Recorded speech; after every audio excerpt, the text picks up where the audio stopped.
Haleluya. Shalom jamaat Tuhan. Selamat datang dan selamat beribadah di Gereja GPDI Kalvari Kupang. Mari sama-sama kita akan melihat pengumuman untuk jadwal ibadah sepekan. Oleh kuasa dan Allah di pihak kita, siapa dapat melawan? Kita lebih dari pemenang, dalam segala perkara. Oleh kuasa dan Allah di pihak kita, siapa dapat melawan? Kita lebih dari pemenang. Haleluya, haleluya.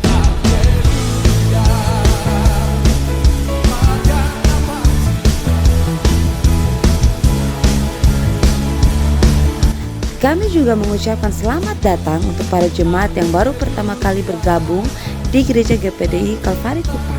Sampai jumpa di ibadah-ibadah selanjutnya ya. Tuhan Yesus memberkati. GPDI Kalvari, sekali Yesus, tetap Yesus. Haleluya. Dapat saya kita mengakhiri tahun ini dengan jadi pemenang. Amin. Katakan bersama. Haleluya. Puji Tuhan. Salam sejahtera dalam nama Tuhan Yesus Kristus.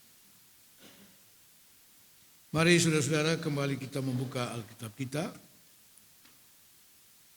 1 Tesalonika pasal 5 ayat 23.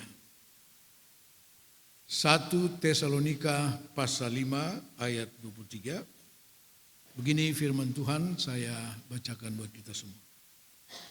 Semoga Allah damai sejahtera menguduskan kamu seluruhnya, dan semoga roh, jiwa, dan tubuhmu terpelihara sempurna dengan tak bercacat pada kedatangan Yesus Kristus Tuhan kita. Haleluya. Kita sudah pelajari ayat ini, yaitu pertama, roh yang terpelihara adalah roh yang kuat di dalam Tuhan. Roh yang kuat di dalam Tuhan dapat mempengaruhi jiwa kita. Dapat mempengaruhi jiwa kita untuk kemudian jiwa kita dapat mempengaruhi tubuh kita untuk melakukan hal-hal yang sesuai dengan kehendak Tuhan. Di dalam jiwa kita ada pergumulan antara pengaruh dari Allah melalui roh kita manusia dan pengaruh daripada dunia, daripada iblis melalui tubuh kita untuk mempengaruhi jiwa kita dengan segala bentuk keinginan dunia ini. Terjadilah pergumulan di dalam jiwa kita. Kita sudah pelajari, kita perlu jiwa yang kuat di dalam Tuhan. Katakan amin. Ya. Sehingga jiwa yang kuat di dalam Tuhan, jiwa yang terpelihara di dalam Tuhan, mampu memberi keputusan-keputusan yang dipengaruhi oleh firman Tuhan, oleh kehendak Allah. Sehingga tubuh kita ini akan melakukan apa yang menjadi kehendak dan keputusan dalam jiwa kita, dalam pengaruh roh kita yang kuat, tentu saja dalam pengaruh kuat kuasa Roh Kudus. Nah, saudara-saudara, kita sudah melihat beberapa contoh dalam firman Tuhan tentang roh yang kuat dan jiwa yang kuat. Pagi ini kita akan selesaikan ayat ini dengan melihat tentang tubuh yang terpelihara. Ya. Tubuh yang terpelihara sampai sempurna, sampai kedatangan Tuhan pada kali yang kedua. Nah, saudara-saudara sekalian, tubuh adalah wujud dari ketiga unsur kita manusia, yaitu tubuh, jiwa, dan roh. Ya. Tubuh adalah wujud dari tiga unsur kita manusia, Ya. Roh, jiwa, dan tubuh. Pada awalnya Allah menciptakan tubuh manusia yang dibentuk oleh Allah dengan tangannya sendiri dari debu tanah. Sesuai dengan Kejadian pasal 2 ayat yang ke-7. Tuhan membentuk manusia dari debu tanah. Tubuhnya dibentuk. Saudara-saudara, dan kemudian setelah tubuh itu dibentuk dari debu tanah, Alkitab katakan Allah menghembuskan nafas hidup. Maka jadilah manusia makhluk yang hidup. Yang serupa dengan gambar dan teladan Allah. Saudara-saudara sekalian, manusia sempurna dalam ciptaan dari Allah. Baik tubuh, jiwa, dan roh sempurna adanya. Dalam kehidupan yang sempurna itu, Allah datang bergaul dengan manusia di Taman Eden setiap saat. Tetapi kemudian kita melihat bahwa iblis berusaha untuk menghancurkan pergaulan manusia dengan Allah. Kejadian pasal 3 menulis tentang kejatuhan manusia. Maka manusia kemudian dibuang dari hadirat Allah setelah Allah membuat perjanjian tentang keselamatan bagi manusia. Kejadian pasal 3 ayat 15. Allah menjanjikan seorang juru selamat yang akan meremukkan kepala daripada ular, yaitu iblis. Nah, saudara-saudara sekalian, kemudian di dalam Yohanes pasal 3 ayat 16, Yohanes 1 ayat 14, kita melihat bahwa Allah kemudian telah menggenapkan janji keselamatan bagi manusia melalui pengorbanan Yesus di atas kayu salib. Katakan amin. Karena begitu besar kasih Allah akan dunia, maka telah diberikannya anaknya yang tunggal, supaya yang percaya tidak binasa, tapi beroleh hidup yang kekal. Siapa itu? Yohanes 1 ayat 14, firman telah menjadi manusia dan melakukan rencana daripada Bapa bagi keselamatan saudara dan saya, seisi dunia ini. Nah, saudara-saudara sekalian, maka melalui percaya, Alkitab katakan barang siapa percaya kepada Dia tidak binasa tapi beroleh hidup yang kekal. Ya. Kepada Yesus kita dengan percaya kita sudah diselamatkan. Diselamatkan dari apa? Dari dosa keturunan, dosa yang diwariskan mulai daripada Adam dan Hawa. Ya. Dalam 1 Petrus pasal 1 ayat 18, 1 Petrus 1 ayat 18, sebab kamu tahu bahwa kamu telah ditebus dari cara hidupmu yang sia-sia yang kamu warisi dari nenek moyangmu itu, bukan dengan barang yang fana, bukan pula dengan perak atau emas, melainkan dengan darah yang mahal, yaitu darah Kristus yang sama seperti darah anak domba yang tidak bernoda dan tidak bercacat. Kita sudah ditebus dari dosa warisan. Alkitab katakan setiap orang yang lahir ke dunia ini, dia sudah lahir di dalam dosa. Ya. Tidak ada satu manusia yang tidak berdosa. Dan untuk itulah Yesus telah menanggung segala dosa warisan itu di atas kayu salib. Kita ditebus dengan darah Yesus Kristus. Katakan amin. Ya. Puji Tuhan. Nah, saudara-saudara sekalian, jadi kita sudah ditebus dari dosa warisan itu. Ya. Karena itu kalau ada persekutuan doa bilang, ya, kepada anggota persekutuannya begitu mengalami masalah, sakit penyakit, dia bilang, oh kamu ada sesuatu dari nenek moyangmu. Kamu harus dilepaskan. Jadi nanti ada doa pelepasan. Itu penghinaan terhadap penebusan darah Yesus. Ya. Karena kita semua sudah ditebus oleh darah Yesus dari dosa nenek moyang kita. Katakan amin. Tidak ada itu doa pelepasan segala macam, tidak ada. Ya. Nah, saudara-saudara sekalian, kemudian kita melihat bahwa sekarang kita sedang ditebus. Kita sedang diselamatkan dari segala pengaruh tabiat duniawi. Melalui keinginan-keinginan daging kita. Oleh apa? Oleh firman dan Roh Kudus. Yang terus bekerja di dalam kita. Ya. Menguduskan kita. Dari segala dosa perbuatan kita. Oleh keinginan-keinginan daging itu. Mari kita lihat saudara dalam Galatia pasal yang kelima. Galatia pasal yang kelima. Ayat 19 sampai 21.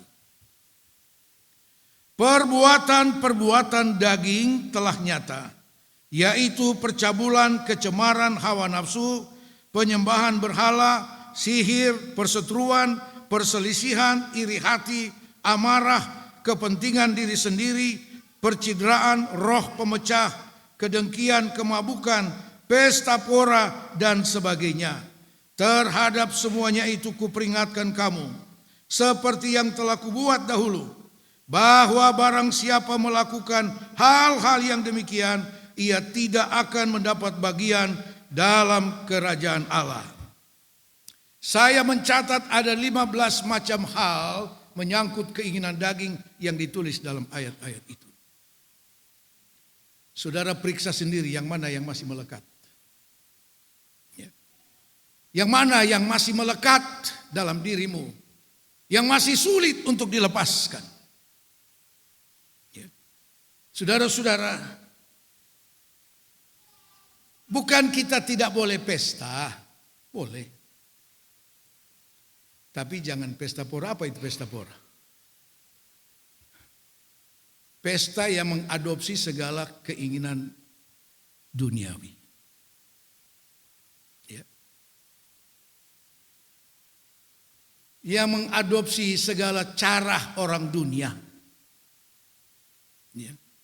Di sana ada minum babok, dansa-dansi, goyang kiri kanan untuk menyenangkan daging. Untuk membangkitkan hawa nafsu. Masihkah itu melekat pada kita? Ada 15 hal tentang perbuatan daging, keinginan daging. Saya kira kita tahu persis apa yang masih melekat. Puji Tuhan kalau tidak ada. Katakan amin. Ya. Kalau tidak ada sama sekali, puji Tuhan. Nah, saudara-saudara sekalian, mari kita lihat bahwa maka tubuh jiwa roh kita sedang diselamatkan dari pengaruh perbuatan daging ini oleh firman dan Roh Kudus. Kenapa seringkali ada yang tersinggung ketika firman Allah menyatakan dosa? Karena masih ada yang disimpan. Masih ada yang belum bisa dilepaskan. Sebenarnya kita harus bersyukur ketika firman Allah menyatakan sesuatu yang masih ada dalam diri kita. Artinya apa? Tuhan masih mengasihi kita, katakan amin. Supaya kita bebas dari segala perbuatan daging ini. Saudara-saudara, karena itu kita membutuhkan roh yang kuat di dalam Tuhan. Kita perlu jiwa yang kuat. Jiwa yang dipengaruhi oleh roh yang kuat, saudara. Sehingga tidak mudah terjebak dengan perbuatan-perbuatan daging itu. Ya. Saudara, perbuatan daging itu bukan sekedar hal-hal yang menyenangkan. Tetapi juga hal-hal yang seringkali mengancam kehidupan kita. Salah satu contoh yang kita sudah lihat dalam firman Tuhan tentang Daud yang punya jiwa yang kuat. Yang di dalam jiwa itu ada emosi, ada egois dan segala macam, saudara. Ketika dia punya kesempatan untuk membunuh Saul dengan begitu mudah. Ya. Secara manusia tidakkah dia punya hak untuk melakukan pembalasan? Untuk mengakhiri penderitaannya. Yang dikejar-kejar oleh Saul, terancam kehidupannya. Ya. Tentu secara emosional, sudah inilah waktunya. Sudah cukup penderitaan saya. Ajudannya bilang, "Tuanku, inilah saat yang Tuhan sediakan untuk membalas musuh. Saya yang bunuh dia." Daud bilang, "Jangan. Kita serahkan dia kepada Tuhan. Apa yang Tuhan mau buat itu cara Tuhan." Ya. Jiwa yang kuat sehingga menghindarkan tubuhnya untuk berbuat sesuatu yang melanggar firman Tuhan. Kenapa? Karena Daud paham pembalasan itu Tuhan punya. Katakan amin. Ya. Pembalasan itu Tuhan punya, hak Tuhan. Tuhan punya cara sendiri untuk melakukan pembalasan. Ya. Saudara-saudara sekalian, jadi kita memiliki tubuh yang kuat, tubuh yang terpelihara kalau kita punya roh dan jiwa yang kuat di dalam Tuhan. Yang terpelihara oleh firman dan Roh Kudus. Kenapa Daud bisa berbuat seperti itu? Kenapa dia punya roh dan jiwa yang kuat? Alkitab katakan di dalam 1 Samuel pasal 16, Roh Kudus turun ke atas Daud ketika dia dilantik oleh Samuel. Roh Tuhan berkuasa atasnya. Sebaliknya, saudara, 1 Samuel 16 dikatakan bahwa Roh Allah telah meninggalkan Saul. Karena pelanggaran terhadap firman Tuhan. Apa yang terjadi ketika roh Allah meninggalkan Saul? Undur daripada Saul. Oh, roh jahat masuk dan menguasai dia. Menguasai rohnya, menguasai jiwanya, menguasai tubuhnya. Sehingga segala macam rencana kejahatan muncul dalam pikirannya untuk membunuh Daud. Saudara-saudara yang dikasihi Tuhan. Mari kita lihat. Jiwa yang tubuh yang terpelihara itu seperti apa? Ya. Supaya tubuh kita terpelihara, mari kita lihat yang pertama 1 Korintus pasal 3 ayat 16. 1 Korintus 3:16. Tidak tahukah kamu bahwa kamu adalah bait Allah dan bahwa roh Allah diam di dalam kamu? Jika ada orang yang membinasakan bait Allah, maka Allah akan membinasakan dia, sebab bait Allah adalah kudus dan bait Allah itu ialah kamu. Haleluya. Supaya tubuh kita ini terpelihara, Allah menempatkan rohnya di dalam tubuh kita. Sebab tubuh kita ini disebut sebagai rumah Allah, bait Allah. Supaya tubuh kita terpelihara dari segala bentuk perbuatan daging yang kita baca tadi, itu ada 15 macam. Maka roh Allah ditaruh oleh Tuhan dalam kehidupan kita. Banyak orang tahu tentang roh Allah, tapi tidak banyak orang yang membuka diri untuk dipenuhkan oleh Roh Kudus. Ada yang bilang, oh sudah bukan zamannya, kepenuhan Roh Kudus itu zaman rasul-rasul. Keliru sudah. Sampai hari ini Roh Kudus belum diambil kembali oleh Bapa, karena Roh Kudus itu terus bekerja dalam setiap pribadi kita. Untuk memenuhi setiap kita dan untuk melakukan rencana Allah bagi kesempurnaan gereja Tuhan. Jadi hal yang pertama, supaya tubuh kita ini terpelihara sampai menjadi sempurna, Allah menempatkan roh Allah, Roh Kudus di dalam setiap kita. Betapa mutlaknya kita semua dipenuhkan oleh Roh Kudus. Roh Kudus memenuhi, menempati tubuh kita ini sebagai rumah Tuhan. Kenapa Roh Kudus perlu ada di dalam kita? Tanpa Roh Kudus kita punya roh tidak cukup kuat untuk mempengaruhi jiwa kita. Ya. Kita punya roh dan jiwa tidak cukup kuat untuk bertahan kepada perbuatan-perbuatan daging itu. Tetapi dengan ada Roh Kudus di dalam kita, kita akan kuat dan mampu. Ketika iblis datang mencoba Yesus yang sedang membutuhkan kebutuhan dagingnya setelah puasa 40 hari 40 malam. Iblis tahu dia membutuhkan makanan. Dan iblis muncul.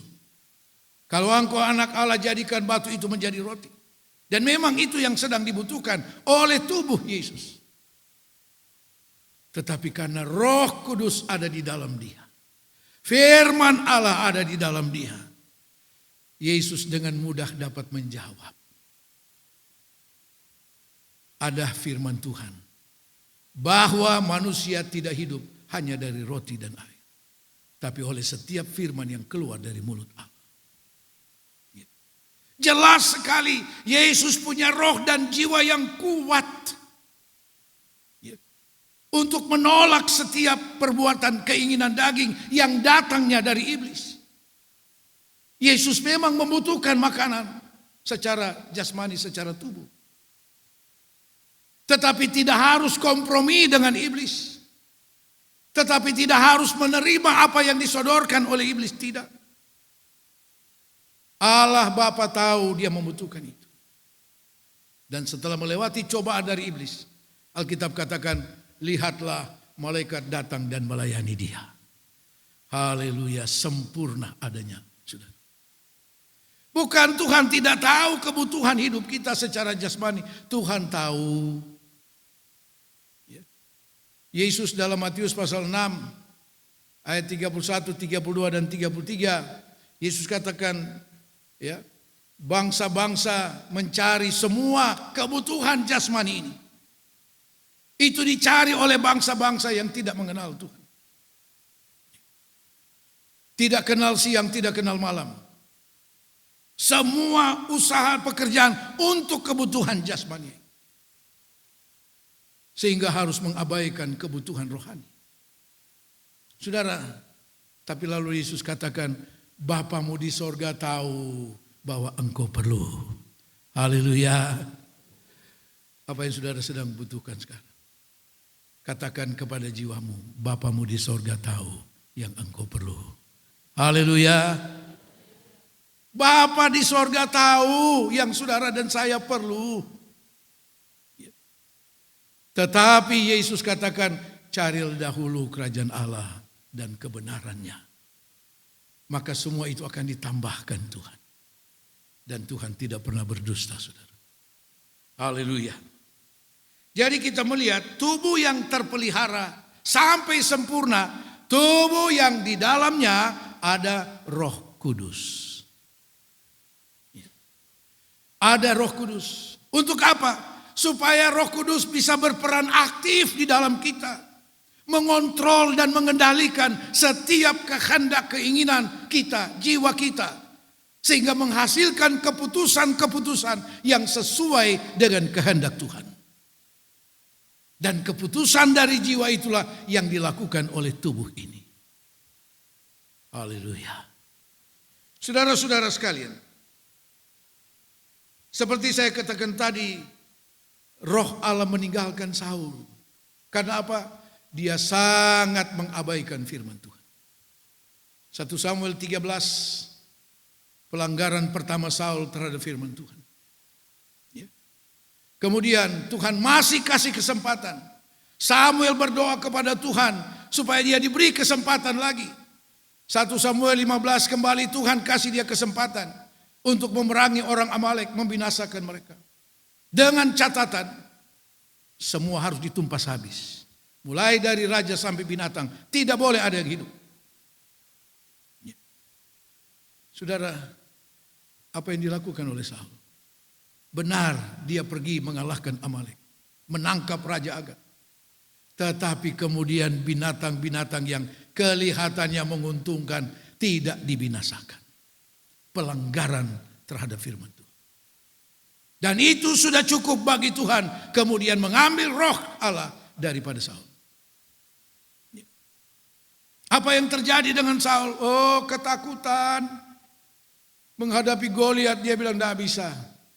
Dia orang perang, dia sudah belajar perang dari kecil. Tapi muncullah Daud yang punya pandangan yang berbeda dengan Saul. Kenapa? Roh Allah ada di dalam dia. Dia punya hubungan yang dekat dengan Tuhan, dalam persekutuan dengan Tuhan melalui pujian penyembahannya kepada Tuhan. Karena itu dia punya roh yang kuat. Roh jiwa yang kuat, saudara. Sehingga menghadapi Goliat, oh tidak ada ketakutan sama sekali. Tidak ada ketakutan. Dia bilang, maju sini. Saya juga akan maju. Ya. Sangat tidak sebanding bukan? Tapi Daud punya roh yang kuat. Mengapa? Roh Allah ada di dalam dia. Haleluya. Demikian juga dengan kita. Dan mari kita lihat saudara. Kemudian hal yang kedua, supaya tubuh kita terpelihara, tubuh yang seperti apa? Roma 12 ayat 1. Roma 12 ayat 1. Karena itu saudara-saudara, demi kemurahan Allah, aku menasihatkan kamu supaya kamu mempersembahkan tubuhmu sebagai persembahan yang hidup, yang kudus, dan yang berkenan kepada Allah. Itu adalah ibadahmu yang sejati. Banyak orang hadir dalam ibadah. Ya. Hari Minggu Kota Kupang sepi karena semua ada di ibadah. Ya. Kan begitu. Tapi tidak semua orang yang datang beribadah yang mempersembahkan tubuhnya bagi Tuhan. Ya. Karena adanya pemahaman yang salah dalam hal ibadah. 2 minggu yang lalu kita sudah dengar firman Tuhan dari hamba Tuhan ini. Dasar alasan satu-satunya dan utama kita beribadah hanya karena Allah. Katakan amin. Hanya karena Tuhan, bukan ada alasan yang lain, bukan ada motivasi yang lain. Hanya karena Tuhan. Kenapa karena Tuhan? Dia yang punya hidup ini. Dia yang memberi kita nafas hidup yang tidak bisa kita bayar dengan apapun. Dan karena alasan itulah kita datang beribadah kepada Tuhan. Mempersembahkan tubuh kita kepada Tuhan. Dalam seluruh ibadah kita. Mempersembahkan tubuh yang seperti apa? Tubuh sebagai persembahan yang hidup, yang kudus, dan yang berkenan. Saudara-saudara, karena itu saya selalu katakan ketika kita datang beribadah, kita harus mempersiapkan hati, jiwa, roh kita untuk datang mempersembahkan korban puji-pujian kepada Tuhan dari tubuh, jiwa, roh kita. Kita harus mempersiapkan waktu yang terbaik yang tidak boleh diganggu dengan kepentingan apapun. Katakan amin. Sehingga ketika kita datang beribadah, sungguh-sungguh konsentrasi fokus kita seluruhnya hanya bagi Tuhan. Tidak ada pikiran yang melayang kemana-mana. Kapan ini bayi tua berhenti? Beta ada janji jam 11 nih. Belum ku ada perjamuan. Aduh, kapan ku selesai? Tapi puji Tuhan tidak ada di jemaat Kalvari seperti itu. Ya. Persembahkan tubuhmu kepada Tuhan sepenuhnya. Jangan ada kepentingan lain yang mengganggu itu, saudara. Itulah tubuh yang terpelihara di dalam Tuhan. Sampai kepada kesempurnaan. Ya. Saudara, tubuh yang terpelihara di dalam Tuhan. Ya. Melalui roh yang kuat, jiwa yang kuat, di bawah kontrol daripada Roh Kudus. Itulah tubuh yang akan masuk dalam kesempurnaan. Ya. Dan tubuh yang masuk dalam kesempurnaan itulah yang akan mengalami pengobahan. Yang akan diganti dengan tubuh yang baru. Mari kita lihat. Di dalam 1 Korintus pasal yang ke-15. 1 Korintus 15. ayat 51 sampai 52. Sesungguhnya aku menyatakan kepadamu suatu rahasia, kita tidak akan mati semuanya, tetapi kita semuanya akan diubah dalam sekejap mata pada waktu bunyi nafir yang terakhir. Sebab nafiri akan berbunyi dan orang-orang mati akan dibangkitkan dalam keadaan yang tidak dapat binasa, dan kita semua akan diubahkan. Haleluya. Bunyi nafir yang terakhir ini adalah sangkakala yang ketujuh. Bunyi sangkakala ketujuh ada beberapa peristiwa yang akan terjadi pada akhir zaman, termasuk kebangkitan yang pertama bagi orang-orang yang mati dalam Tuhan. Bersamaan dengan kebangkitan orang mati dalam Tuhan, kita yang masih hidup sampai hari itu, yang sudah mengalami kesempurnaan jiwa, roh, jiwa dan tubuh kita akan diubahkan. Katakan amin. Ya. Seperti tubuh kebangkitan dari orang yang mati dalam Tuhan. Seperti tubuh kebangkitan Yesus Kristus. Ya. Itulah tubuh yang terpelihara di dalam Tuhan. Karena itu 1 Tesalonika pasal 5 ayat 23 katakan, kiranya roh, jiwa, tubuhmu terpelihara sempurna sampai kedatangan Tuhan. Itu maksudnya. Nah, saudara-saudara, mari kita lihat bahwa Alkitab menjanjikan tentang tubuh yang sempurna itu melalui penebusan. Efesus 1 ayat 14. Efesus 1 ayat 14. Dan Roh Kudus itu adalah jaminan bagian kita sampai kita memperoleh seluruhnya, yaitu penebusan yang menjadikan kita milik Allah dan seterusnya. Ya. Kalau kita baca ayat ini, kan kita sudah ditebus dengan darah Yesus. Kita sudah diselamatkan. Lalu penebusan apa lagi yang dimaksud di sini? Roma pasal 8 ayat 24. Maaf, ayat 23. Dan bukan hanya mereka saja, tetapi kita yang telah menerima karunia sulung roh, kita juga mengeluh dalam hati kita sambil menantikan pengangkatan sebagai anak, yaitu pembebasan tubuh kita. Pembebasan tubuh kita. Apa yang dimaksud dengan pembebasan tubuh kita? Tubuh ini diganti dengan tubuh yang baru. Haleluya. Ya. Itu yang dimaksud dengan roh Allah menjadi jaminan untuk kita memperoleh penebusan itu. Ya. Karena itu tubuh kita akan terpelihara sempurna sampai dengan saat pengubahan itu. Mereka yang tubuhnya tidak terpelihara tidak akan masuk dalam peristiwa itu. Tapi mereka akan masuk dalam masa aniaya 3,5 tahun antikristus. Ya. Saudara, penganiayaan pada zaman antikristus itu adalah penganiayaan yang belum pernah terjadi di dunia ini. Ya. Begitu mengerikan, saudara. Karena itu jangan mau masuk dalam masa itu. Katakan amin. Nah, supaya tidak masuk ke sana, mari kita jaga supaya roh, jiwa, tubuh kita terpelihara sempurna.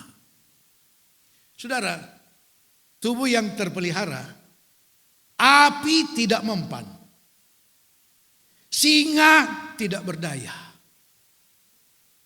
Itu pengalaman dari Sadrak, Mesak, Abednego dalam Daniel pasal 3. Pengalaman seorang Daniel dalam Daniel pasal 6 yang dibuang dalam gua singa. Ya. Tubuh mereka terpelihara. Api tidak mempan, saudara. Saya tidak suruh saudara nanti coba pulang, ya, bikin api baru masuk situ. Itu bodoh namanya. Ya. Masing-masing zaman ada peristiwa pengalaman-pengalaman rohani tertentu dengan orang-orang tertentu sesuai dengan kondisi yang mereka hadapi. Dan mereka punya roh yang kuat. Mereka punya jiwa yang kuat. Sehingga tubuh dibuang ke dalam dapur api pun bagi mereka tidak ada masalah. Ternyata api pun, Nebukadnezar bilang, api tidak mempan terhadap mereka. Kenapa? Tubuh yang terpelihara. Haleluya. Ya. Daniel dibuang ke dalam lubang singa. Singa tidak berdaya. Tubuh Daniel tidak untuk menjadi mangsa daripada singa-singa. Saudara-saudara sekalian, kita harus punya tubuh yang terpelihara sampai sempurna. Dan tubuh kita yang terpelihara sampai sempurna yang akan mengalami pengobahan itu. Diobahkan. Dalam surat Korintus tadi dikatakan, kita tidak semua akan mati. Orang berpikir, loh, lalu bagaimana dengan Ibrani 9 ayat 27? Sudah ditentukan semua manusia pasti akan mati. Memang. Tidak ada yang bertentangan di sana. Kenapa? Pada waktu tubuh kita diobahkan, artinya tubuh yang lama ini mati. Tapi kejadiannya Alkitab katakan dalam sekejap mata. Selesai. Mati juga, prosesnya yang berbeda. Dan dalam sekejap mata tubuh kita sudah diganti dengan tubuh yang baru. Katakan amin. Dan itu menjadi pengharapan kita. Itu menjadi tujuan di mana Alkitab katakan, semoga roh, jiwa dan tubuhmu terpelihara sempurna sampai kedatangan Tuhan pada kali yang kedua. Katakan amin. Tuhan Yesus memberkati. Kita bangkit berdiri. Haleluya.